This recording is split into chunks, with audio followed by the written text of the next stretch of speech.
The dinner rush at Sapphire was relentless. Plates flew from the kitchen, orders shouted over the chaos, and I moved through it all like a ghost, trying to be invisible while still being efficient enough to avoid Marcus's wrath. 3 months working here, and I still felt like an outsider. "Table 12 needs their entrees, Chen!" Marcus, the head chef, barked from his station, his face red and glistening with sweat. "Move it!" I grabbed the plates, careful not to touch the scalding edges, and pushed through the swinging doors into the dining room. The contrast was jarring. Out here, everything was elegant. Hushed conversations over candlelight, the soft clink of expensive silverware against fine china. In the kitchen, it was war. Table 12 was a foretop near the windows. I delivered the plates with my practiced smile, the one that didn't quite reach my eyes anymore. They barely acknowledged me, too absorbed in their conversation to notice the server who'd brought their $30 entrees. "Thank you," I murmured to no one in particular, already turning away. Back through those doors, back to the chaos. "Chen!" Marcus again. Always Marcus. "That risotto you plated. Pathetic. Look at this presentation. My grandmother could do better, and she's been dead for 10 years. Heat flooded my cheeks as the other kitchen staff glanced my way, some with sympathy, others with barely concealed relief that they weren't the current target. "I'm sorry, chef. I'll redo it. You'll do more than redo it. You'll stay after your shift and practice until you can plate something that doesn't look like dog food." He shoved the plate toward me, some of the risotto slopping over the edge. "Now get out of my sight." I took the plate with shaking hands and moved to the prep station, blinking back the tears that threatened. I couldn't cry. Not here. Not where everyone could see. I had 4 more hours left in my shift, and I needed this job too desperately to let Marcus's cruelty break me. My little brother's tuition was due next week. Rent was already late. Mom's medication didn't pay for itself. I couldn't afford to lose this job, even if it meant enduring Marcus's daily abuse. "Don't let him get to you," Sophia whispered as she passed, picking up her own order. "He's been extra terrible all week. His divorce is getting ugly." I nodded, not trusting my voice. I replated the risotto with meticulous care, making sure every element was positioned perfectly. This time, Marcus just grunted and shoved it through the window, which I took as approval. The night wore on. More plates, more tables, more of Marcus's cutting remarks.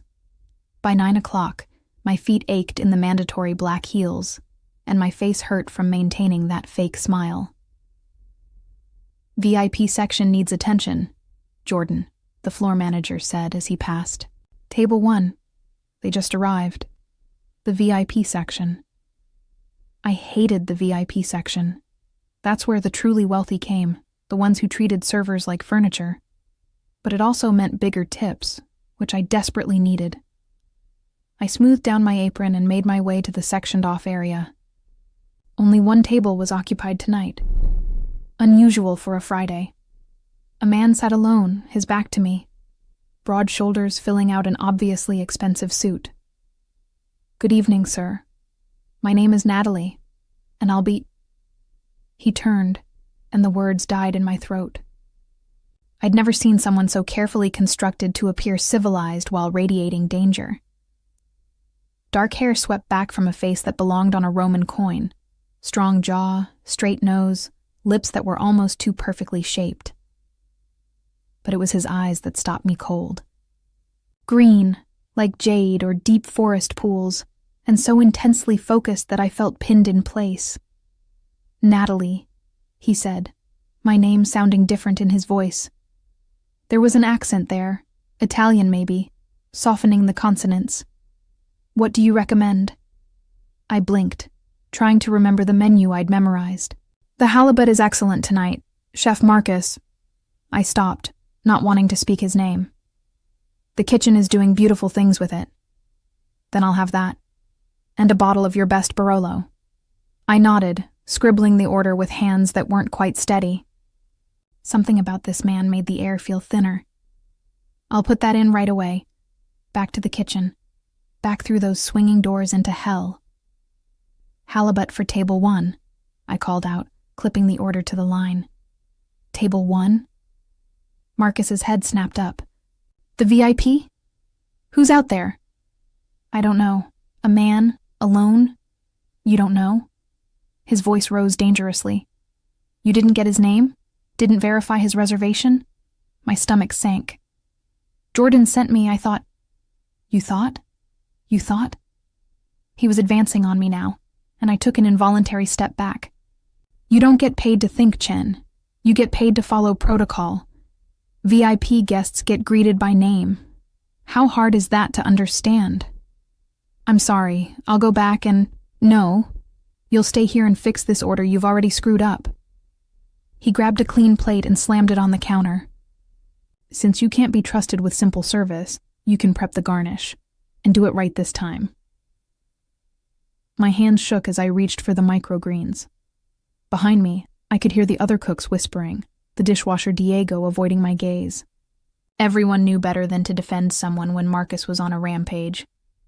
"Pathetic," Marcus muttered, loud enough for me to hear. "I don't know why Jordan keeps hiring these useless—" The plate slipped. I tried to catch it, but my hands were shaking too badly. It shattered on the tile floor, porcelain exploding into sharp fragments, microgreens scattering like confetti. Silence fell over the kitchen. "You incompetent," Marcus started, his voice dropping to something dangerous. That's when I felt it, the pressure building behind my eyes, the tightness in my throat. I couldn't hold it back anymore. The tears came, hot and humiliating, streaming down my face despite my desperate attempts to stop them. "Get out of my kitchen," Marcus said, his voice cold. "Go to the walk-in and pull yourself together. You're embarrassing yourself." I fled. Past the staring cooks, past Diego who looked like he wanted to say something, past Sophia's sympathetic expression. I shoved through the heavy door of the walk-in freezer and let it close behind me. The cold was shocking after the heat of the kitchen. My breath came out in visible puffs as I sank down onto a stack of milk crates, finally letting myself sob. Not just for tonight, but for everything. For the exhaustion of working 3 jobs. For watching my little brother grow up in clothes from thrift stores. For my mother's medical bills that never seemed to stop growing. For the scholarship my brother might lose if I couldn't make next week's payment. I buried my face in my hands, shoulders shaking, too tired to care that my makeup was probably ruined, that I still had hours left in my shift, that I was hiding in a freezer like a child instead of dealing with my problems like an adult. The walk-in door opened. I said, "I need a minute." I looked up, expecting Sophia or maybe Jordan.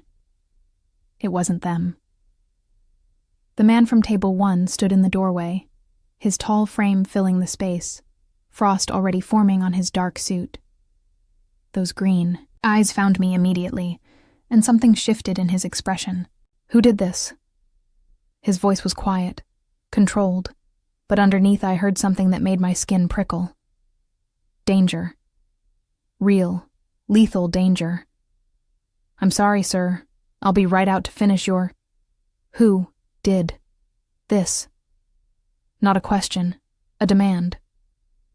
I wiped at my face, knowing my mascara was probably running, knowing I looked like a disaster. "It's nothing. I made a mistake." He stepped fully into the walk-in, letting the door close behind him. The space suddenly felt much smaller. He shrugged out of his suit jacket and draped it over my shoulders. The fabric was still warm, from his body, carrying the scent of something expensive and masculine. "You're freezing," he said, his tone gentler. "And you're crying. That's not nothing." "Really, I'm fine. I should get back to work." The chef. His jaw tightened. The one who was shouting. Marcus. How did he know Marcus's name? But more importantly, how had he heard anything from the VIP section? The kitchen was designed to be soundproof. It's not his fault. I dropped a plate. I wasn't following protocol. "Stop." He crouched down so we were eye level. And this close, I could see flecks of gold in those green eyes.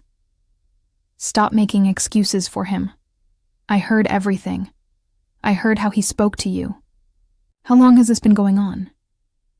I don't understand. How did you... Answer the question, Natalie.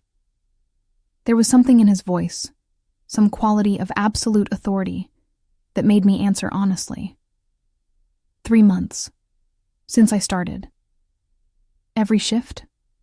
I nodded, not trusting my voice. He stood abruptly, and I saw his hands curl into fists. Stay here. Stay in this jacket. Don't go back into that kitchen. Wait, what are you going to... But he was already gone, the walk-in door swinging shut behind him. I sat there, wrapped in his jacket that smelled like cedar and something darker, my mind racing. Who was he? What was he going to do? I should go after him, should stop him from making a scene that would definitely get me fired. But I didn't move. Something about his presence had been so commanding, so absolutely certain, that I found myself obeying without question. Minutes passed. The cold was seeping in despite the jacket. I was just about to venture out when the walk-in door opened again. This time it was Sophia, her eyes wide. Natalie, you need to come out here. What happened? Just come. I followed her into the kitchen, expecting carnage. Instead, I found an eerie calm. The cooks were working quietly at their stations. Diego was sweeping up broken porcelain, and Marcus was nowhere to be seen. Marcus is having a conversation with Mr. Moretti in Jordan's office, Sophia said, her voice strange, along with Jordan and the owner. Mr. Moretti? I asked, though I already knew. The man from table 1. Dante Moretti, Sophia whispered, pulling me aside. Natalie, do you have any idea who that is? I shook my head. He owns half the city. Restaurants, clubs, real estate, everything.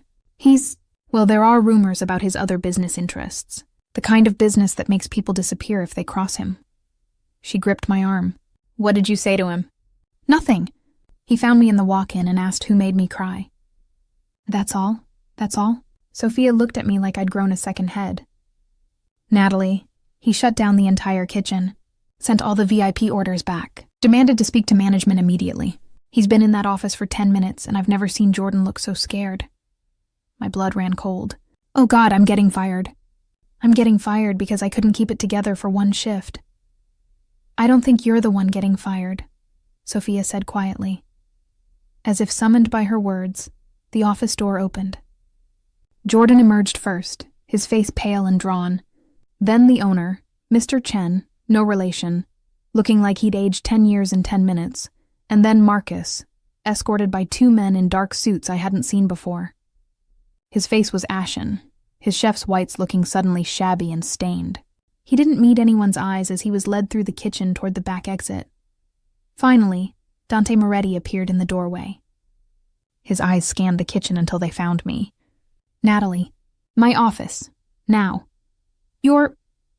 The owner has graciously allowed me to use his office for a few minutes. His tone made it clear it hadn't been a request. Please. I walked toward him on numb legs, very aware of every eye in the kitchen following me. He stepped aside to let me enter, then closed the door behind us. The office was small, cramped with filing cabinets and a desk covered in paperwork. But Dante's presence made it feel even smaller. Sit, he said, gesturing to the chair. I sat, still wrapped in his jacket, unable to meet his eyes. Marcus has been terminated. Effective immediately, my head snapped up. What, but nothing. He's gone. He'll never work in this city again, actually. But that's not your concern. He leaned against the desk, arms crossed. Jordan and Mr. Chen have offered you Marcus's position. I blinked. I'm sorry, what? Head chef. With a significant raise, of course. They seem to think you have the skills, and they're eager to make amends for allowing such a hostile work environment. I can't be head chef. I'm a server. I don't even have formal culinary training. Can you cook? Well, yes, but can you lead a team? I don't know. Do you want the position? The question stopped me cold. Did I want it? The money alone would solve so many problems. I could pay my brother's tuition, catch up on rent, maybe even reduce my mother's medication burden. But head chef? That was insane. Mr. Moretti. Dante, he corrected. Dante. The name felt strange on my tongue. I appreciate what you've done, but I can't accept a position I'm not qualified for. It wouldn't be fair to the other cooks, and I'd just fail. You won't fail. He said it with such certainty that I almost believed him. But if you're not ready for head chef, then what about sous chef? Second in command. Learn the position. Prove yourself. Why are you doing this? I asked desperately. You don't know me. You don't owe me anything. He was quiet for a long moment, those green eyes studying me with an intensity that made me want to squirm. Let's just say I have a particular hatred for bullies, and I have the means to do something about them when I encounter them. By getting people fired, by removing threats. He pushed off from the desk, moving closer. Marcus was a threat to you, to your well-being, your livelihood, your mental health. So I removed him. Simple. That's not simple. That's... I trailed off, not sure what to call it. Justice, he supplied. Now, do you accept the sous chef position or not? Because Jordan is waiting for an answer, and I have a halibut getting cold. I laughed. I couldn't help it. The absurdity of the situation, this powerful man casually upending my entire life because he'd found me crying in a walk-in, it was too much. Yes, I heard myself say. Yes, I accept. Good. He moved to the door, then paused. Oh, and Natalie? You still have my jacket. I looked down at the expensive fabric draped over my shoulders. Sorry, I'll keep it. You look cold. His lips curved into the smallest smile.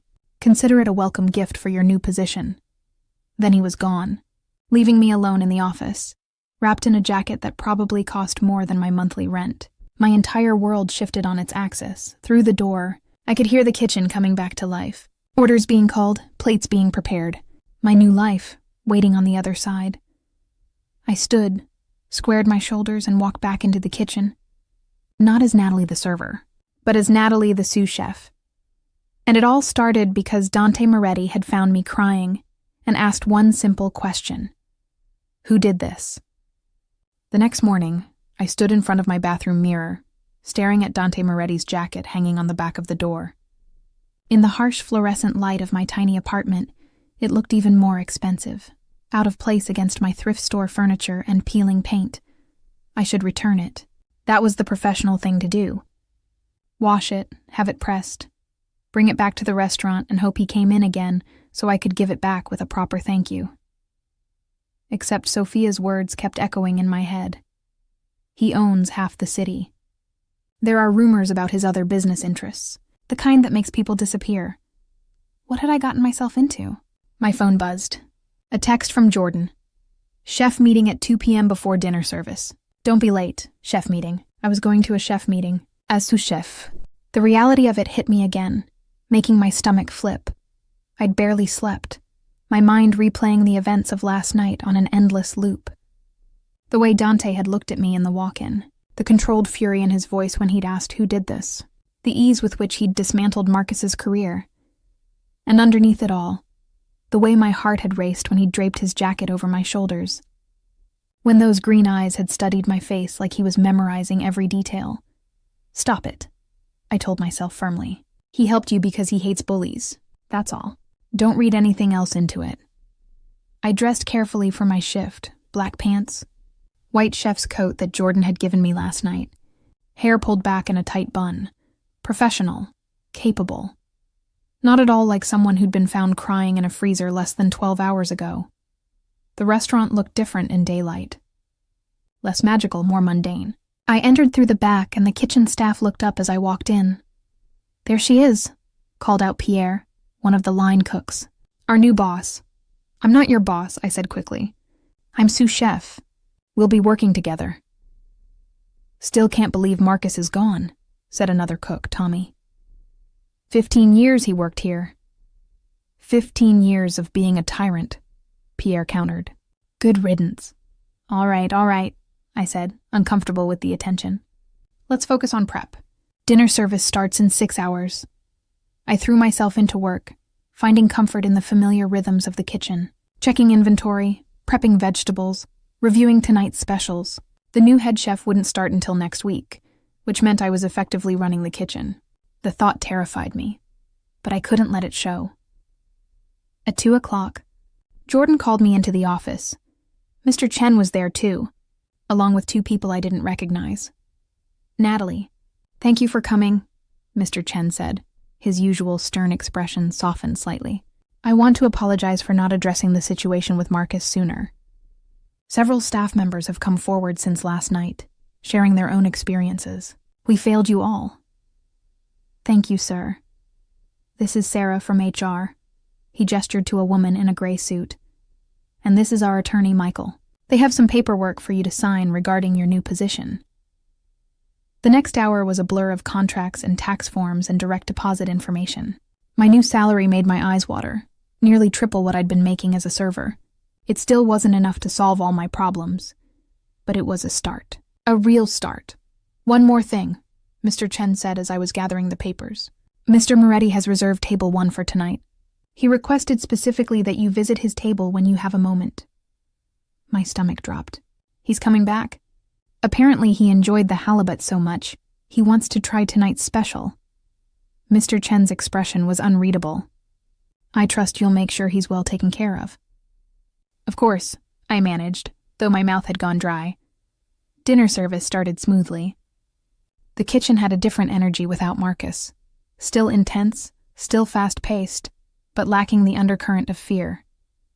People smiled, made jokes, actually seemed to enjoy what they were doing. At 7:30, Jordan appeared in the kitchen doorway. "He's here." I didn't need to ask who. I wiped my hands on my apron, checked that my coat was clean, and took a deep breath. "Go," Pierre said, grinning. "Don't keep your knight in shining armor waiting." "He's not my—" I stopped, realizing arguing would only make it worse. "Just keep an eye on Table 8's order. The salmon needs another 3 minutes." I pushed through the doors into the dining room. The evening crowd was building, well-dressed couples and business dinners filling most of the tables. But the VIP section was quiet, just one table occupied. Dante sat in the same seat as last night, but tonight he wasn't alone. 3 men sat with him, all in expensive suits, all radiating the same aura of controlled danger. I approached slowly, suddenly very aware of my chef's coat, the way I probably smelled like garlic and seared fish. "Good evening, gentlemen," I said, proud that my voice came out steady. "Welcome to Sapphire." Dante's eyes found mine immediately, and something shifted in his expression. "Natalie, I see the new position suits you." "Thank you for—" I paused, very aware of the other men watching this exchange with interest. "For your recommendation last night. I hope you're pleased with tonight's menu." "I'm sure I will be." He gestured to his companions. "This is Luca, my head of security. Marco, my business associate. And Adriano, my cousin." I nodded to each of them, noting how Luca's eyes were constantly scanning the room, how Marco had positioned himself to watch both entrances, how Adriano's smile didn't quite reach his eyes. "What can I start you with this evening?" I asked, falling into the familiar rhythm of service. "The wine list," Dante said.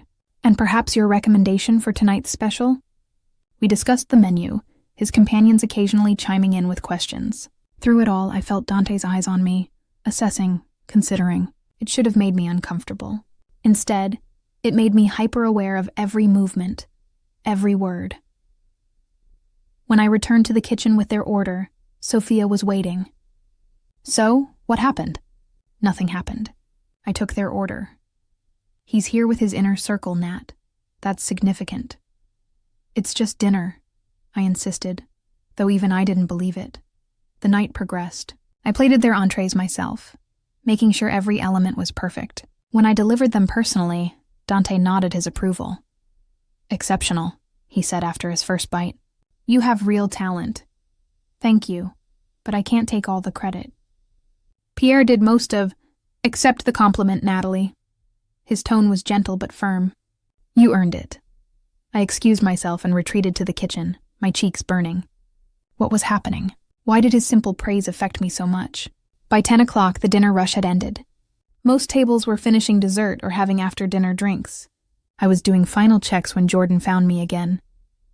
Mr. Moretti asked if you could join him for a drink after your shift. I don't think that's appropriate. He made it clear it wasn't a request. Jordan's expression was apologetic. Look, I don't know what your relationship is with him, but he's been very generous to this restaurant. Just hear him out? 20 minutes later, I'd cleaned up my station, changed out of my chef's coat, and was approaching table 1 with my heart in my throat. His companions had left. Only Dante remained, a glass of wine in front of him and another waiting across the table. "Sit," he said, and though it was phrased as a command, his tone was gentle. I sat, eyeing the wine warily. "Relax," he said, a hint of amusement in his voice. "I'm not going to bite." "What do you want, Mr. Moretti?" "Dante," he corrected, "and I want to make sure you're adjusting well to your new position. No one is giving you trouble? Everyone's been very professional." "Good." He took a sip of wine. "And the jacket. Did you get it cleaned?" Heat flooded my cheeks. "Actually, I still have it at home. I was planning to bring it tomorrow. Keep it. I can't keep a jacket that probably costs more than my rent." His lips curved slightly. "Then consider it a loan, an extended loan." We sat in silence for a moment. The restaurant had emptied out, just a few servers cleaning tables in the distance. "Why did you really help me?" I asked finally. "Last night, you could have just eaten your dinner and left." He was quiet for so long I thought he wouldn't answer. Then, "My mother was a server. When I was young, before my father's business took off, I remember her coming home with bruises from carrying heavy trays, tears from being yelled at by chefs who thought they could treat her however they wanted." His jaw tightened. I swore then that if I ever had the power to stop that kind of treatment, I would. "I'm sorry. About your mother, don't be. She's one of the strongest women I know." He leaned forward slightly. "You remind me of her, actually. That same quiet strength, the kind that bends but doesn't break." I didn't know what to say to that. The intensity of his gaze made me feel exposed, like he could see things I'd worked hard to keep hidden. "I should go," I said, standing. "It's late and I have an early shift tomorrow." "Of course." He stood as well, and I was reminded again of how tall he was. "Natalie, before you leave, take this." He pulled out a business card and slid it across the table. Heavy cream cardstock with just a name and phone number embossed in dark ink. "If you ever need anything, and I mean anything, you call that number, day or night. Mr. Moretti, Dante, I can't. You can, and you will." His tone left no room for argument. "Consider it insurance. I take care of people who work hard and deserve better than what life has given them." I took the card with trembling fingers. "Why are you being so kind to me?" He smiled then, a real smile that transformed his face from dangerous to devastating. "Maybe I see potential you don't see in yourself yet." He paused. "Or maybe I just enjoy your company. Does there have to be a complicated reason, in my experience?" "Yes." "Then perhaps it's time you had a different experience." He gestured toward the door. "Go home, Natalie. Get some rest, and think about what I said." I left in a daze, the business card burning a hole in my pocket. Outside, I found Luca waiting by a black car. "Miss Chen," he said with a slight nod. "Mr. Moretti asked me to ensure you got home safely." "That's not necessary." "Nevertheless." He opened the back door. "Please." I got in because arguing seemed futile. The drive to my apartment was silent, Luca's eyes constantly checking the mirrors. When we arrived, he insisted on walking me to my door. "Thank you," I said awkwardly. "Miss Chen." He hesitated, then spoke quietly. "Mr. Moretti is a good man, but he lives in a complicated world. If you choose to remain in his orbit, understand that complications come with it." Before I could respond, he was gone, leaving me alone on my doorstep with more questions than answers. Inside, I found Dante's jacket still hanging on my bathroom door. I touched the fabric, remembering the warmth of it around my shoulders, the way he'd looked at me in the walk-in.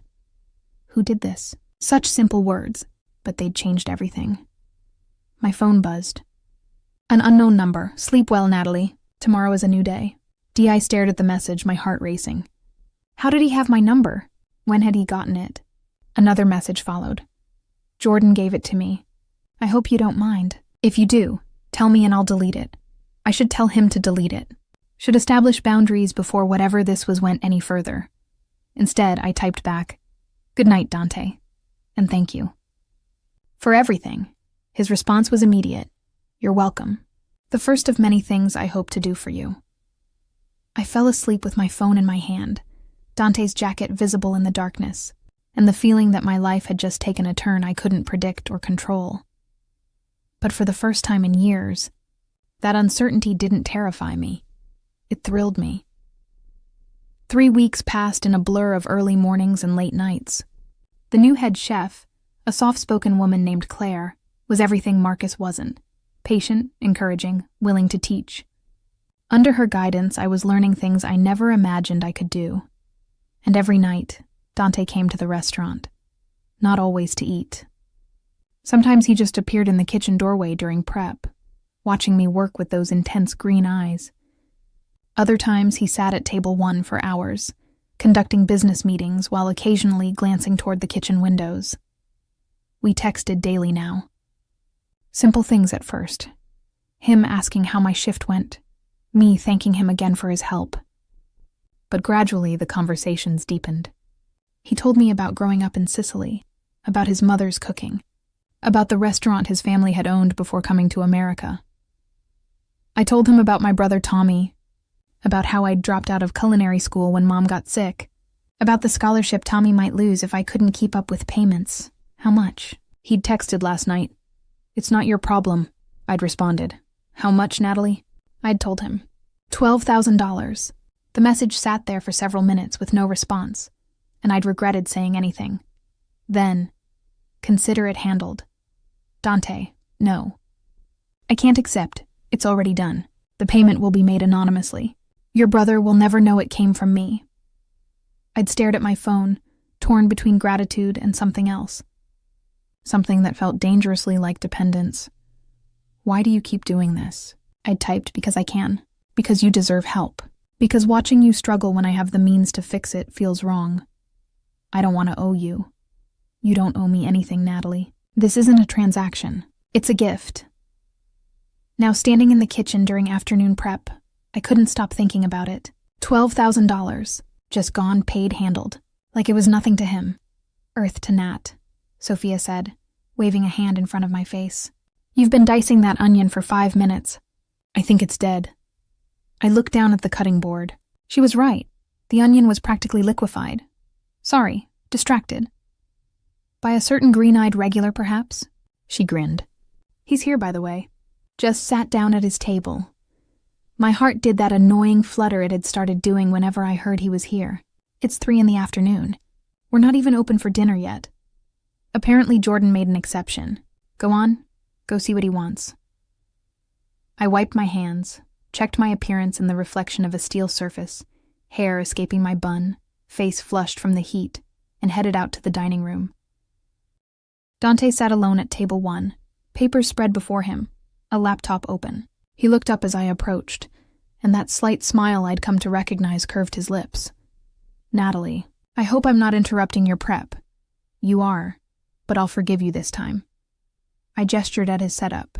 "Using us as your office now?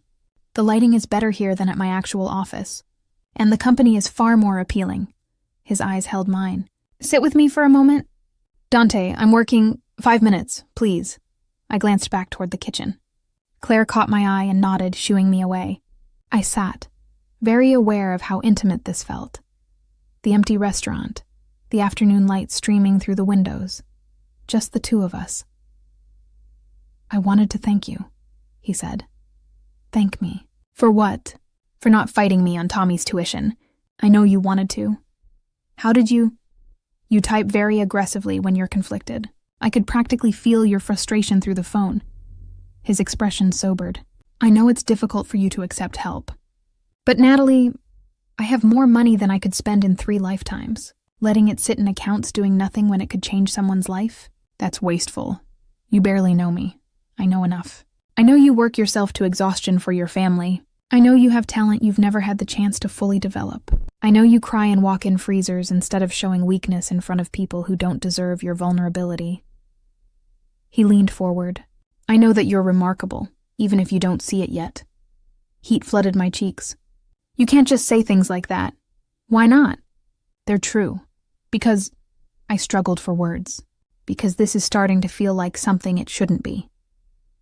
And what shouldn't it be? More than you helping someone who needed help. More than friendship. Would it be so terrible if it was more? His voice was quiet, but there was an intensity beneath the words that made my breath catch. You don't understand. I stood abruptly, panic rising in my chest. I should get back to work. Natalie, wait. He stood too, moving around the table. I'm sorry. I pushed too hard. It's not that. It's just... Dante, you live in a different world. You own restaurants and conduct business meetings with men who look like they could kill someone with their bare hands. I'm a sous chef who lives in a studio apartment with water stains on the ceiling. This doesn't make sense. Since when does connection have to make sense? Since always. Since reality. I backed toward the kitchen. Thank you for helping Tommy. Really. But I think we need to establish some boundaries before... My phone buzzed in my pocket. Then again, and again. I pulled it out, frowning at the screen. 7 missed calls from Tommy's school. 3 from a number I didn't recognize. I was already dialing back, my heart racing with sudden fear. Mercer Prep. How may I direct your call? This is Natalie Chen, Tommy's sister. I have several missed calls. Oh, Miss Chen, thank goodness. Please hold for Principal Morrison. The hold music seemed to last forever. Dante watched me with concern, staying close but not touching. Miss Chen? A woman's voice, stressed and official. I'm afraid there's been an incident. Tommy was involved in an altercation with another student. He's fine, not injured, but we need you to come pick him up immediately. An altercation? Tommy doesn't fight. What happened? We'll discuss it when you arrive. How soon can you be here? I looked at the clock. 20 minutes. Maybe 30 with traffic. We'll see you then. She hung up.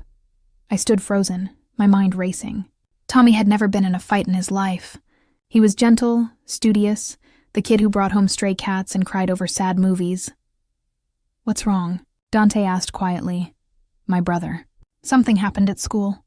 I need to go, but my car... I'd sold my car 2 months ago to make rent. I'll call a cab. No, you won't. Luca will drive you. He was already texting. He'll be here in 3 minutes. Dante, you don't have to... Stop. He placed his hands on my shoulders, the first time he'd really touched me beyond that night in the walk-in. Stop fighting me on every single thing. Your brother needs you. Let me help you get to him. I nodded, not trusting my voice. True to his word, Luca arrived within minutes, but when I moved toward the door, Dante followed. What are you doing? Coming with you. You can't just, I can and I am. You're upset, you're worried, and I'm not letting you face this alone. His tone left no room for argument. Now get in the car. The drive to Mercer Prep took 20 minutes of tense silence. I stared out the window, my mind conjuring increasingly terrible scenarios. Dante sat beside me, his presence solid and oddly comforting. He's fine, Dante said quietly. The principal said he wasn't hurt. But what if he hurt someone else? What if he gets expelled? The scholarship. One thing at a time. His hand found mine, squeezing gently.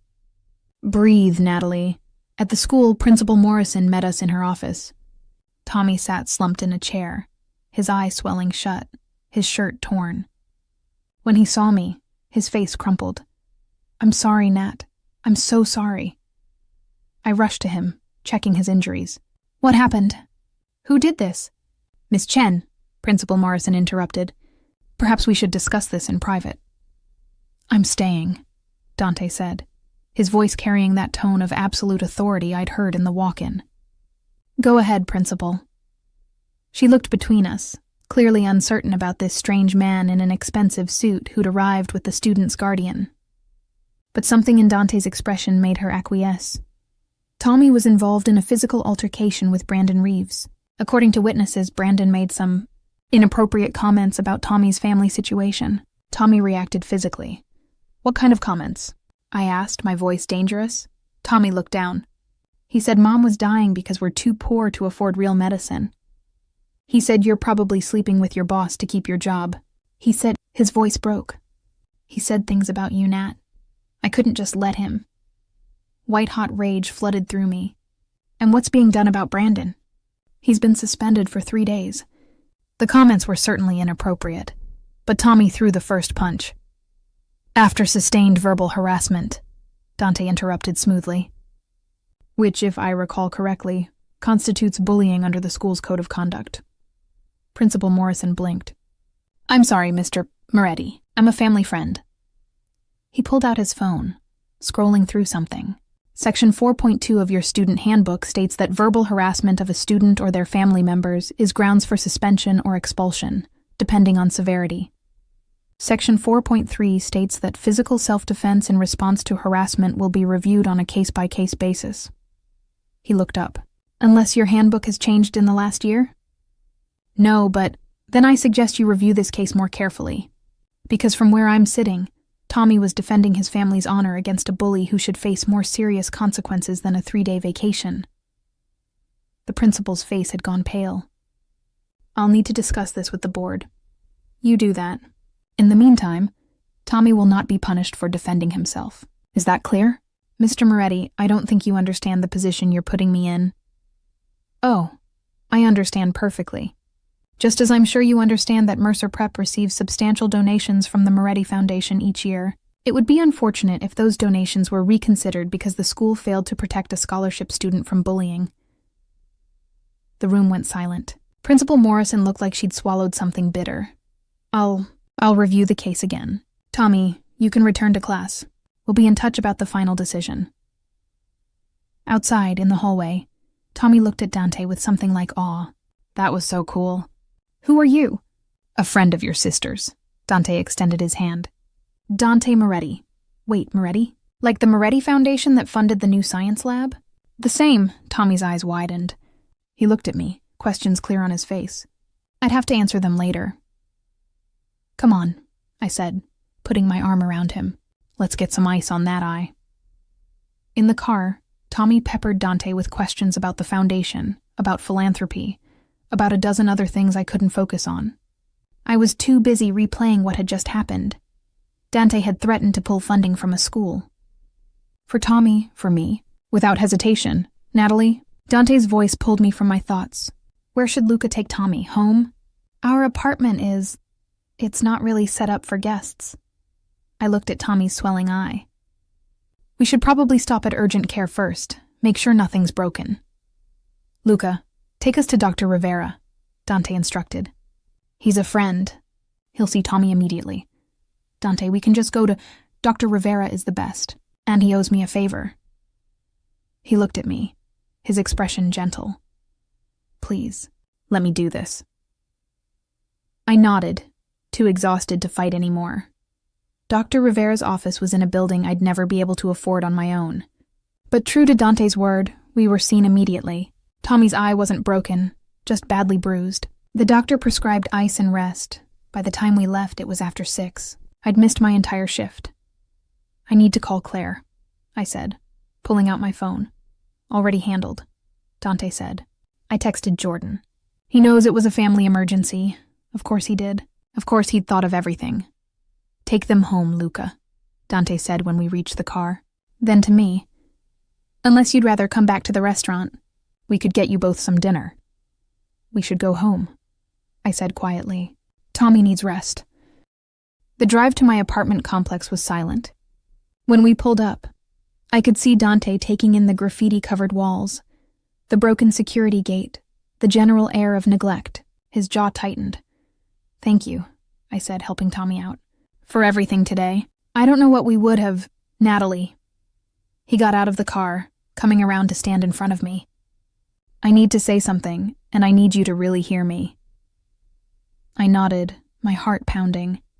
You're trying to keep me at arm's length because you think we're too different. That I'm too much and you're not enough. But you're wrong. His hand came up to cup my face, his thumb brushing my cheek. You're remarkable. You're strong and capable, and you've built a life out of nothing but determination and love for your family. That's worth more than all the money I'll ever have. Dante, I'm not finished. His eyes held mine.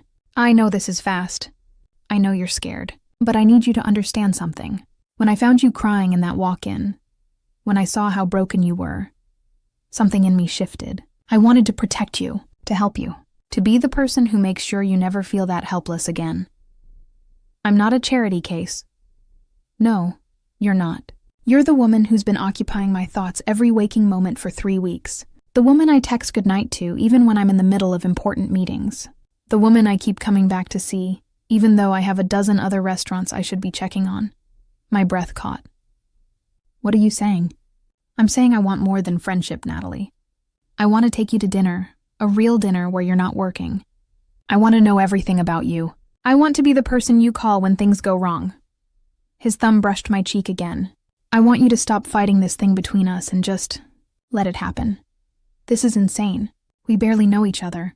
Then let me know you. Let me in. His voice dropped to almost a whisper. Please, I should say no. Should maintain boundaries, protect myself, remember all the reasons this was a bad idea. Instead, I heard myself say, okay. One dinner. A real one. But Dante, I met his eyes. I need you to understand. I'm not like the women you probably usually date. I don't have expensive clothes or know how to act in fancy places. And my life is complicated. Tommy, my mom, work. I don't want uncomplicated. I want real. He smiled, that devastating smile that transformed his entire face. And I want you, exactly as you are. This is probably a huge mistake, I whispered. Probably. His forehead touched mine. But something tells me it's going to be worth it. The dress hanging in my closet mocked me. Sapphire blue silk, delivered that morning with a note in Dante's handwriting, for tonight. Though you'd be beautiful in anything, I'd tried to refuse it, had texted him immediately that I couldn't accept something so expensive. His response had been simple. It's already yours. And before you argue, I had 3 sisters growing up. I know how to pick a dress. Wear it, please. Now 2 hours before our dinner, I stared at it like it might bite me. Just put it on already, Sophia said from my bed, where she'd planted herself an hour ago to help me get ready, which so far had consisted of her eating my snacks and offering unsolicited commentary. What if it doesn't fit? Then Dante Moretti has X-ray vision, because he somehow got your size perfect. She grinned. Which, honestly, kind of hot. Not helpful. I pulled the dress from its hanger. The fabric whispered against my skin, cool and smooth and clearly expensive. It fit perfectly. Of course it did. Sophia whistled low. Okay, I take back every concern I had. You look like you belong in his world. That's the problem. I don't belong in his world. Maybe not yet. But Nat, she stood, coming to adjust the dress's neckline. The way he looks at you, that man is going to make sure you fit, whether his world is ready or not. My phone buzzed. Luca will pick you up at 7. I wanted to get you myself, but I'm running late with a meeting. Forgive me? Nothing to forgive. See you soon. I hesitated, then added, thank you for the dress. It's beautiful, not as beautiful as the woman wearing it. Heat flooded my cheeks. Sophia, reading over my shoulder, made an exaggerated swooning gesture. Oh my God, he's smooth. How are you not melting? I am melting. That's the problem. At exactly 7, Luca knocked on my door. His expression didn't change when he saw me. But he nodded once, his version of approval, I'd learned. You look very nice. Miss Chen, thank you, Luca, and please, call me Natalie, as you wish. He opened the car door. Mr. Moretti is waiting at the restaurant. Which restaurant? Giordano's, I know what it is. Giordano's was legendary. Michelin-starred, months-long waiting list. The kind of place I'd only dreamed of eating at. Luca, I can't go there. I'm not. Mr. Moretti reserved the entire restaurant. It will be just the 2 of you. My stomach dropped. He what? He wanted privacy, and to make sure you felt comfortable. Luca's expression softened slightly. He's been planning this for days, Miss Natalie. Please don't let nerves ruin it. The drive downtown felt surreal. I kept smoothing down the dress, checking my makeup in my phone camera, trying to calm the butterflies rioting in my stomach. When we pulled up to Giordano's, the restaurant was dark except for candlelight visible through the windows. Luca opened my door, and I saw Dante standing at the entrance. He wore a dark suit, perfectly tailored, his hair swept back. But it was the expression on his face when he saw me that made my breath catch. Wonder and desire and something softer I couldn't name. Natalie. He descended the steps, taking my hand and bringing it to his lips. You're stunning. You reserved the entire restaurant. I wanted you to myself. Is that a crime? His eyes held mine. Besides, I remember you saying you'd be nervous in a fancy place. This way, it's just us. No pressure. Dante, it's too much. It's exactly enough. He offered his arm. Shall we? Inside, a single table was set near the windows overlooking the city. Candles flickered, casting warm light over white linens and crystal glasses. Soft music played from somewhere unseen. This is insane, I whispered as he pulled out my chair. This is dinner. He sat across from me, his expression amused. Try to relax, Natalie. I don't bite. Unless asked nicely. Heat flooded my cheeks. You can't just say things like that. Why not? We're on a date. I'm allowed to flirt. A server appeared, the owner himself, I realized with shock, presenting a wine list. Dante ordered without looking at it, some Italian vintage I'd never heard of. When we were alone again, he leaned forward. Tell me something I don't know about you. You know almost everything. I've been texting you constantly for 3 weeks.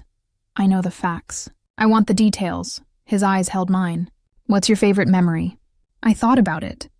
When Tommy was 8, we spent an entire summer day at the beach. Just the 3 of us, me, Tommy, and Mom. She was healthy then. We built sand castles and ate cheap hot dogs and watched the sunset. It was perfect. What made it perfect? We were together. We were happy. Nothing else mattered. I took a sip of wine. What about you? Favorite memory? My mother teaching me to make pasta. I was 6, maybe 7. She let me stand on a stool and help her roll out the dough. She sang old Italian songs and told me stories about her grandmother. I felt, he paused, loved, completely loved. Do you still cook with her? When I can. She runs a small restaurant in Staten Island. Nothing fancy, but the food is incredible. He smiled. I should take you there sometime. She'd love you. The thought of meeting his mother made my stomach flip. That's a big step, is it? Or is it just the natural progression of 2 people who care about each other? Before I could respond, the owner returned with our first course. Handmade ravioli, each one a perfect little pillow, swimming in brown butter sauce. Oh my God, I breathed after the first bite. This is incredible. Chef Antonio is an artist. Dante watched me eat with obvious pleasure. But I think he'd be intimidated by your skills.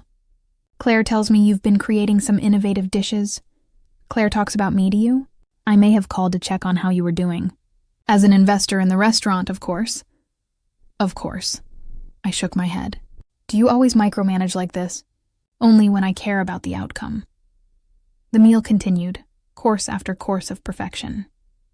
We talked easily, the conversation flowing between serious topics and moments of laughter.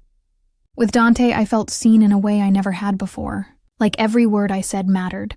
Like my thoughts and opinions had value. It was intoxicating and terrifying. You're thinking too much, he said as dessert arrived. I can see it in your face. This feels like a dream. Like I'm going to wake up back in my tiny apartment and realize none of this was real. It's real, Natalie. I'm real. He reached across the table, taking my hand. What I feel for you is real. You barely know me. I know enough. I know you're brave and selfless and stronger than you realize. I know you make me want to be better, to do better. His thumb traced circles on my palm. I know that when I'm not with you, I'm thinking about when I will be again. Dante. My phone rang, shattering the moment. I started to silence it, but saw Tommy's name on the screen. I'm sorry, I have to. Of course. Take it, I answered. Tommy, is everything okay? Nat, there's someone at the door. His voice was tight with fear. A guy, he says he knows you. Says his name is Jason. Ice flooded my veins. Jason, my ex-boyfriend. The one I'd left 2 years ago after he'd put his fist through my apartment wall during an argument. The one who'd promised he'd make me regret leaving. Don't open the door, I said, already standing. Do not open that door, Tommy. I'm coming home right now. Natalie, what's wrong? Dante was beside me, his hand on my arm. My ex. He's at my apartment. Tommy's alone. Luca, Dante called, already moving. We need to go. Now. In the car, I tried to stay calm, but my hands shook as I called Tommy back. He's still out there, Tommy said. He keeps knocking, saying he just wants to talk to you. Stay away from the door. We'll be there in 10 minutes. Who is this man? Dante asked, his voice dangerously quiet. Jason. We dated for a year. He got controlling, possessive. When I ended it, he didn't take it well. Did he hurt you? I hesitated. Not physically, but he scared me enough that I moved and changed my number. How did he find you? I don't know. My mind raced. Maybe through the restaurant? My name is on the website now as sous chef. Dante's jaw tightened. He pulled out his phone, texting rapidly. What are you doing? Calling in backup. This man doesn't get to terrorize you. Dante, you can't. Watch me. When we arrived at my building, I saw Jason immediately. He stood outside my apartment door, pacing, his agitation obvious even from a distance. He looked the same. Sandy hair, average build, the kind of face that seemed harmless until you saw the coldness in his eyes. Stay in the car, Dante said. Like hell. That's my brother up there, Natalie. He turned to face me fully. I need you to trust me. Let me handle this, please. Something in his expression, controlled fury barely leashed, made me nod. I watched from the car as Dante approached Jason. Luca flanked him, and I noticed 2 more men I didn't recognize emerging from a second vehicle. Even from a distance, I could see Jason's confusion, then his bravado as he puffed out his chest. Dante said something. Jason responded, gesturing aggressively. Then Dante stepped closer, invading Jason's space. He was taller, broader, radiating a danger that made Jason physically retreat. The exchange lasted less than 2 minutes before Jason was scrambling toward his car, practically falling over himself to get away. Dante watched him drive off before returning to me. What did you say to him? I asked as he opened my door. That if he ever came near you, your brother, or your mother again, he wouldn't walk away. His expression was grim, and I made sure he understood that wasn't a threat. It was a promise. Dante, he's gone, Natalie, and he won't be back. He cut my face. No one gets to scare you. Not anymore. We went upstairs together. Tommy opened the door, his relief palpable when he saw me. I'm sorry, Nat. I didn't know what to do. You did exactly right. I hugged him tightly. You called me. You stayed safe. That's all that matters. Dante stayed while I settled Tommy down, made him tea, checked every lock twice. When Tommy finally went to bed, I found Dante standing at my living room window, looking out at the city. I'm sorry, I said quietly. This wasn't how I wanted our first date to end. The date isn't over. He turned, pulling me into his arms. And you have nothing to apologize for. That man's actions aren't your fault. I let myself lean into him, breathing in his scent, letting his solid presence calm my racing heart. How do you do it? I asked. Do what? Make me feel safe. Make me feel like everything's going to be okay. Because it is going to be okay. I'll make sure of it. His arms tightened around me. I meant what I said earlier, Natalie. I take care of what's mine. And whether you're ready to admit it or not, you're mine now. I should have been frightened by the possessiveness in his voice. Instead, I felt something else entirely. Relief, security, and something that felt dangerously like love. Life took on a dreamlike quality over the next 2 weeks. I'd wake up to good morning texts from Dante, spend my days at the restaurant, perfecting recipes and managing the kitchen. My evenings were split between family time with Tommy and stolen moments with Dante. He was careful not to rush me, but his presence was constant. Flowers delivered to the restaurant. My mother's medical bills mysteriously paid in full. A new laptop appearing on my doorstep for Tommy's schoolwork.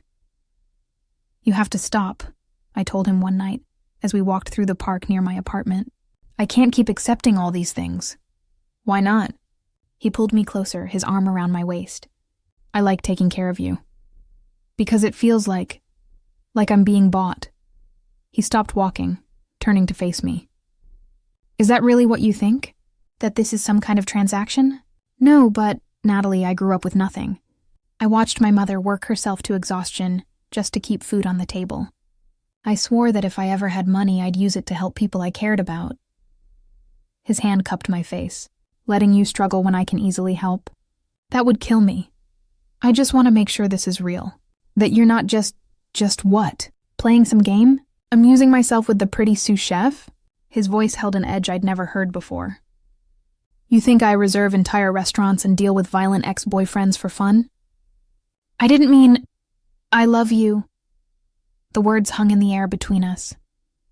I've been trying not to say it because I know it's fast. I know it's intense. But there it is. I love you, Natalie, and nothing I do for you is about anything except that. My breath caught. Dante, you don't have to say it back. But I need you to know.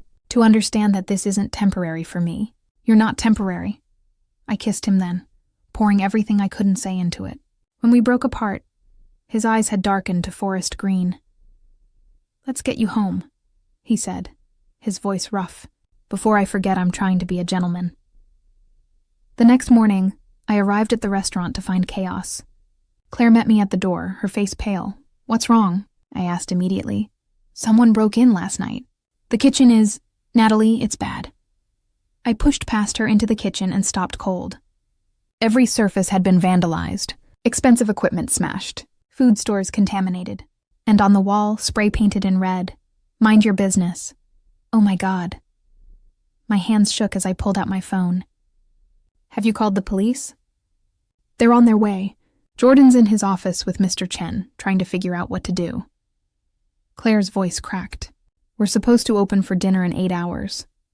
How are we supposed to... My phone buzzed. A text from an unknown number. Tell your boyfriend to back off. This is just a warning. Ice flooded my veins. I showed Claire the message. Call Dante, she said immediately. Natalie, this is about him. You need to tell him. I dialed with shaking fingers. He answered on the first ring. Good morning, beautiful. Someone trashed the restaurant. And I got a threatening text. I read it to him. Silence. Then, in a voice I'd never heard him use. Don't move. I'm sending Luca and a security team. They'll be there in 5 minutes. Do not leave the building. Do you understand? Dante, what's happening? I'll explain when I get there. Just stay safe, please. He hung up before I could respond. Luca arrived with 4 other men, all radiating the same dangerous competence. He did a sweep of the building while the others stood guard at the exits. The restaurant is secure, Luca reported. But Miss Chen, I need to take you somewhere safe. I'm not leaving. We have dinner service tonight. There will be no dinner service. Dante's voice came from the doorway.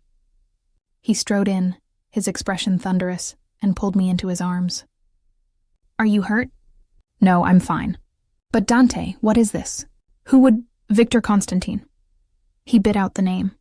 A business rival. We've had disagreements. I thought we'd reached an understanding, but apparently he's decided to send a message. By trashing the restaurant? By going after something he knows I care about. His arms tightened. You. He's figured out you matter to me, and he's using that. Claire stepped forward. Mr. Moretti, with all due respect, Natalie shouldn't pay for your business problems. Maybe if I just what? Let him win? Back down? Dante's voice turned cold. That's not how this works. Victor doesn't stop unless he's stopped. Then maybe you should be the one to leave, I said quietly. Stay away from me, from the restaurant. Keep us out of this. He looked at me like I'd slapped him. You can't be serious. I can't let people get hurt because of me. This isn't because of you. This is because of me. My business, my enemies, my problem to solve. He gripped my shoulders. And the solution isn't walking away from you. It's making sure Victor understands that touching anything of mine comes with consequences. Violence isn't the answer. Sometimes it's the only answer. His expression softened slightly. Natalie, I understand you're scared. But running, hiding, pretending this will go away if we ignore it, that's not reality. Victor will keep pushing until someone pushes back harder. The police arrived, taking statements and photographs. Jordan was beside himself, calculating the cost of repairs and lost revenue. Mr. Chen looked ready to have a heart attack. Through it all, Dante made phone calls in rapid Italian, his voice sharp and commanding. Whatever he was arranging, it was happening fast. Luca will take you to my estate, Dante said when the police finished with me. You'll stay there until this is resolved. I have a shift. The restaurant is closed for repairs. Everyone's been sent home with pay. He cupped my face. Please, let me keep you safe. What about Tommy? My mom? Already arranged. Luca's men are picking up Tommy from school. Your mother is being transferred to a private facility with security. They'll both be safe. You can't just uproot my entire family. Watch me. His eyes held mine. Victor crossed a line. He threatened what's mine. Now he pays the price. What are you going to do? What needs to be done? He kissed my forehead. Trust me, Natalie. I've been playing this game a lot longer than he has. At Dante's estate, I found Tommy already there, playing video games in one of the guest rooms with a security guard stationed outside. This place is incredible, he said when I checked on him. Dante said I could stay as long as I need to. He even called my school, got all my assignments sent over.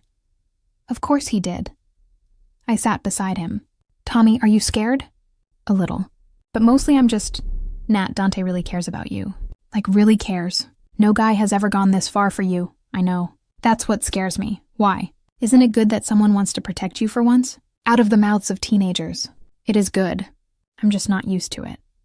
Then maybe get used to it, because I don't think he's going anywhere. That night, I waited in Dante's study for him to return. It was past midnight when I finally heard his car in the driveway. I met him at the door. He looked exhausted, his tie loosened, jacket discarded. But when he saw me, relief washed over his features. You're still up. I was worried. Where have you been? Making sure Victor understands the situation. He pulled me into his arms. It's handled, Natalie. He won't bother you again. What did you do? Nothing you need to worry about. His hand tangled in my hair. Just know that you're safe now. Your family is safe. The restaurant will be repaired and reopened within the week. Dante, I love you, he said, cutting me off. I love you, and I will burn down anyone's world who tries to hurt you. Do you understand? The intensity in his voice should have frightened me. Instead, I felt something else, something fierce and possessive and completely irrational. I love you too, I whispered. He froze. What? I love you. I've been trying not to, but I do. You're intense and overbearing, and you solve problems in ways I don't always approve of, but I love you. He kissed me then, deep and claiming, walking me backward until my back hit the wall. His hands were everywhere, his body pressing into mine, stealing my breath and my sanity. Say it again, he demanded against my lips. I love you. Again. I love you. Dante Moretti, he groaned, resting his forehead against mine. You're going to be the death of me. I thought I was supposed to be what keeps you alive. That too. He pulled back slightly, studying my face. Stay with me tonight. Really stay. Not just because you're scared, but because you want to. Dante, I'm not talking about sex. I'm talking about falling asleep beside you and waking up with you in my arms. About knowing you're safe and close and mine. His eyes held mine. Say yes, Natalie. I thought about all the reasons I should say no. About moving too fast, about propriety, about a dozen rational concerns. Then I thought about how I felt when I was with him. Safe, cherished, loved in a way I'd never experienced before. Yes, I whispered. I woke to sunlight streaming through unfamiliar windows and the steady rhythm of Dante's heartbeat beneath my ear. We'd fallen asleep tangled together on top of the covers, fully clothed, his arms wrapped protectively around me. For the first time in years, I'd slept through the night without nightmares. Good morning. His voice rumbled beneath my cheek. How did you sleep? Better than I have in months. I tilted my head to look at him. You? Like the dead. He pressed a kiss to my forehead. Turns out having you in my arms is better than any sleeping pill. My phone buzzed on the nightstand. I reached for it, but Dante caught my wrist. 5 more minutes, he murmured. The world can wait 5 more minutes. But the phone kept buzzing. Insistent. Urgent. I pulled away to check it and felt my blood turn to ice. 20 missed calls, 15 texts, all from numbers I didn't recognize. Then I saw the news alert. Sapphire restaurant owner questioned in suspected arson case Dante.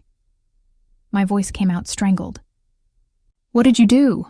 He sat up immediately, taking the phone from my shaking hands. His expression darkened as he read. This is Victor's doing. He's trying to frame Mr. Chen, put pressure on you. What did you do?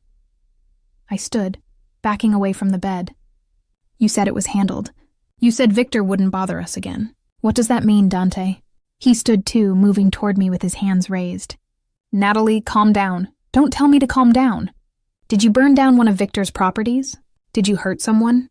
What consequences did you make him face? I did what was necessary to protect you. By escalating a war?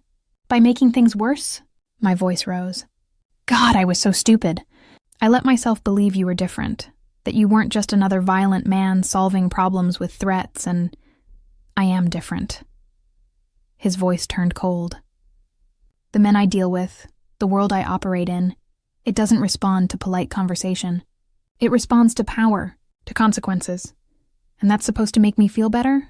Knowing the man I love solves problems by what? Burning buildings? Hurting people? I didn't hurt anyone. He gripped my shoulders. Victor's warehouse burned, empty. No one was inside. I made sure of it. You made sure. I laughed bitterly. You committed arson. That's a felony, Dante. You could go to prison only if they can prove it, which they can't. His jaw tightened. And I'd do it again, in a heartbeat, because he threatened you. This isn't love. This is obsession. The words hung between us like a slap. Dante's hands dropped from my shoulders, his expression shuddering. If that's what you think, I don't know what to think anymore. Tears burned my eyes. I love you, but I can't. I can't be part of this. The violence, the illegal activities, the constant danger. I have Tommy to think about. My mother. I can't risk their safety because I fell for a man who... My phone rang. Tommy. Nat. His voice was tight with fear. There are men outside the estate. A lot of men. The security guards are... Gunshots crackled through the phone. Then the line went dead. Tommy, I screamed. Tommy, answer me. Dante had his phone out immediately, barking orders in rapid Italian. Luca appeared in the doorway within seconds. Sir, we have a situation. Victor's men breached the perimeter. They're heading for the main house. Another gunshot. This one close enough to hear without the phone. Then another. Get her to the safe room, Dante commanded. Now. No. I grabbed his arm. Tommy is in the guest wing. I'm not hiding while he's... Luca, take her to her brother, then get them both to the safe room. His eyes met mine. I'm ending this. Today. Dante, you can't... I can, and I will. He pulled a gun from somewhere. His desk drawer, I realized with horror, and checked the magazine with practiced efficiency. Victor crossed the line. He brought violence to my home, to you and your family. That's not something I forgive. You're going to get yourself killed. Then at least I'll die keeping you safe. He kissed me hard, fast. Go, now. Luca pulled me from the room. We ran through hallways I barely recognized, the sound of gunfire growing closer. He kicked open the door to the guest wing, and I saw Tommy huddled behind a couch with 2 security guards, their weapons drawn. Nat. Tommy scrambled to his feet. What's happening? We're getting out of here. I grabbed his hand. Come on. Luca led us to a hidden panel in the wall that opened to reveal a staircase. We descended into darkness, Tommy's hand clutching mine, the sound of fighting echoing above us. The safe room was exactly what it sounded like. Steel-reinforced walls, security monitors, enough supplies to last days, but all I could focus on were the screens showing various views of the estate. On one, I saw Dante and his men engaged in a firefight with Victor's forces. He moved with lethal precision, no hesitation, no fear. This wasn't the man who'd held me gently last night. This was the dangerous man everyone had warned me about. Is he going to be okay? Tommy asked quietly. I don't know. My voice broke. I really don't know. Minutes felt like hours. We watched the screens as Dante's security systematically pushed Victor's men back. More of Dante's reinforcements arrived. How many men did he have? Until Victor's forces were clearly outnumbered. Then I saw him. Victor Constantine himself, surrounded by bodyguards, standing in the main courtyard. Dante approached, gun at his side, his body language radiating controlled fury. They spoke. I couldn't hear the words, but I saw Victor gesture aggressively, saw Dante's response. Then Victor pulled his own weapon. "No," I breathed. "No, no, no." Dante was faster. 3 shots in rapid succession. Victor's bodyguards dropped. Victor himself stumbled back, his gun falling from his hand, clutching his shoulder. Dante kicked the weapon away and pressed his gun to Victor's head. For a terrible moment, I thought he'd pull the trigger, thought I'd watch the man I loved commit murder. Instead, he spoke. Victor nodded frantically. Then Dante stepped back, and his men moved in to secure Victor and his remaining forces. "It's over," Luca said quietly. Mr. Moretti won. But what had he won? I looked at the screens, at the bodies being carried away, at the blood on the courtyard stones, at Dante standing alone, his gun still in his hand, looking every inch the dangerous man he was. "Stay here," I told Tommy. "Don't come out until Luca says it's safe." "Nat, where are you going?" But I was already moving, climbing the stairs, emerging into chaos. Police sirens wailed in the distance. Someone had called them. Security personnel moved efficiently, cleaning up, removing evidence. This was a well-practiced routine. I found Dante in his study, standing at the window, still holding that gun. His back was to me, his shoulders tense. "You should be in the safe room," he said without turning. "I needed to see you. To make sure you were—" My voice broke. "Dante, you could have died. But I didn't. And neither did you. That's what matters." He set the gun down carefully on his desk. "Victor's being taken to a private hospital. He'll recover from his shoulder wound, and he's agreed to leave the city, leave the country if necessary. He won't bother us again. Because you shot him. Because I showed him what happens when he threatens what's mine." Finally, he turned to face me. "This is who I am, Natalie. This is the world I live in. I tried to keep you separate from it, tried to shield you, but—" He gestured at the window, at the evidence of violence outside. "This is reality. My reality, I know." I moved closer. "I saw everything on the monitors. Saw you fight. Saw you—" I swallowed hard. "You're a dangerous man, Dante Moretti." "I am. I've always been honest about that. And you'd do it again. All of it. The violence, the threats, the everything. Without hesitation. If it kept you safe." His eyes held mine. "So if you've come here to tell me you're leaving, that you can't handle this life, then—" His voice roughened. "Then do it quickly. Because watching you walk away is going to destroy me, and I'd rather get it over with." I studied him. This man who'd found me crying in a walk-in freezer and asked one simple question that had changed everything. Who'd protected my family, encouraged my dreams, loved me with an intensity that both thrilled and terrified me. He was dangerous. He was violent. He operated in a world of shadows and power plays. He was also the man who'd held me while I slept, who texted me good morning every day, who played piano when he thought no one was listening, who looked at me like I was the only thing in the world that mattered. "I'm not leaving," I said quietly. His expression didn't change. "Natalie, I'm not leaving," I repeated, moving closer. "But we need to establish some rules. Some boundaries." "What kind of boundaries?" "You don't keep me in the dark. No more it's handled without explaining what that means. No more making decisions about my family without consulting me first." I reached up to cup his face. "And you don't get to sacrifice yourself. You don't get to die being a hero.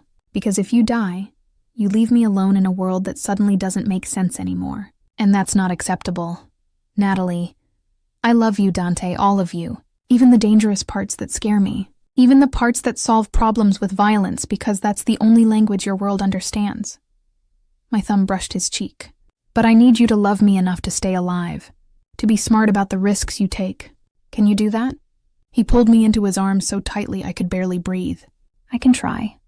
I'll try every day for the rest of my life. That's all I ask." We stood like that for a long moment, his heart beating against mine, the sound of sirens growing closer. "The police will want statements," he said finally. "Victor's men attacked my home. Self-defense. It's all clean. How many times have you done this?" "More than you want to know." He pulled back to look at me. "But this is the last time, Natalie. I swear it. No more wars. No more rivals. I'm getting out of the parts of my business that attract this kind of violence." "You mean that?" "I've been planning it for months. Since the night I found you crying." His hand tangled in my hair. You made me want a different life. A better one. One where I don't have to worry about someone threatening the woman I love. That's going to take time. Careful planning. I have time. And I have you to help me plan it. He smiled slightly. Unless you have objections to getting more involved in my business operations? Legitimate business operations? Completely legitimate. Restaurants, real estate, maybe some venture capital investments. Nothing that requires firearms. I pretended to consider it. I suppose I could be persuaded. For the right offer. What kind of offer? His eyes darkened with intent. Marry me. The words were out before I could stop them. Dante froze, his expression shocked. What did you just say? I said marry me. I was trembling, but I kept going.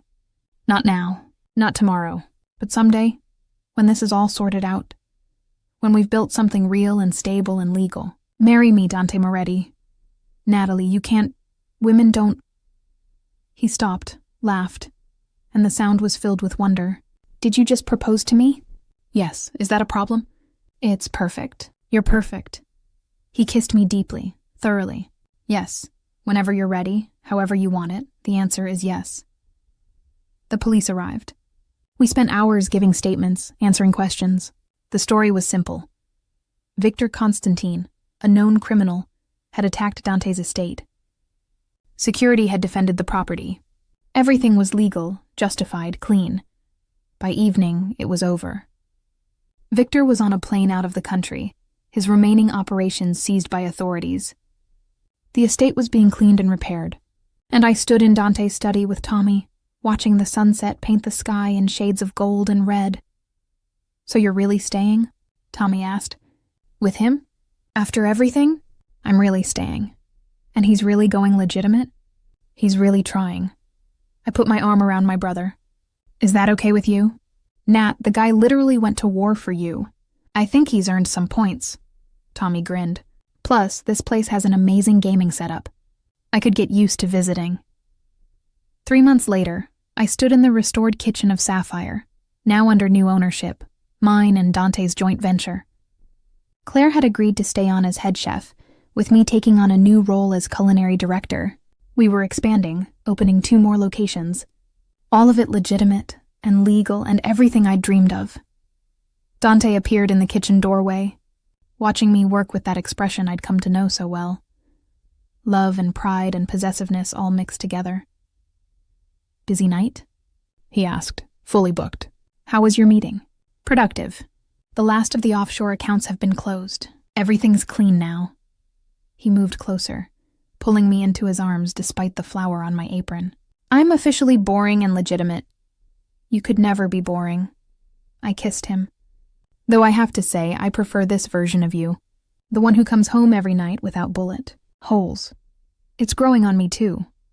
His hand found the ring on my left finger, a simple band he'd given me last month with a promise of a bigger ceremony when we had time to plan it properly. Have I told you today that I love you? Not in the last hour. Then I'm falling behind schedule. He kissed me softly. I love you, Natalie Chen, soon-to-be Moretti. Thank you for not running away when you saw who I really was. Thank you for finding me crying in that walk-in freezer and asking who did this. For caring enough to protect me. For loving me enough to change your life. Best decision I ever made. From the dining room came the sound of the evening service starting. Orders being called. Plates being prepared. The symphony of a successful restaurant. This was our life now. Legitimate, legal, and completely ours. We'd both come from darkness. Him from a world of violence and power. Me from a life of struggle and fear. But somehow we'd found each other. And in finding each other, we'd found a way into the light. You should get back to work, Dante murmured against my hair, before Claire thinks I'm distracting her best chef. You are distracting me. Good. He pulled back with a grin. That's my job as your soon-to-be husband, distracting you from everything except how much I love you. He left me there, dizzy and smiling and so completely happy I sometimes had to remind myself this was real. This life, this love, this future we were building together. It had all started with a simple question in a walk-in freezer. Who did this? And it had led me here, to love, to partnership, to a life I never could have imagined.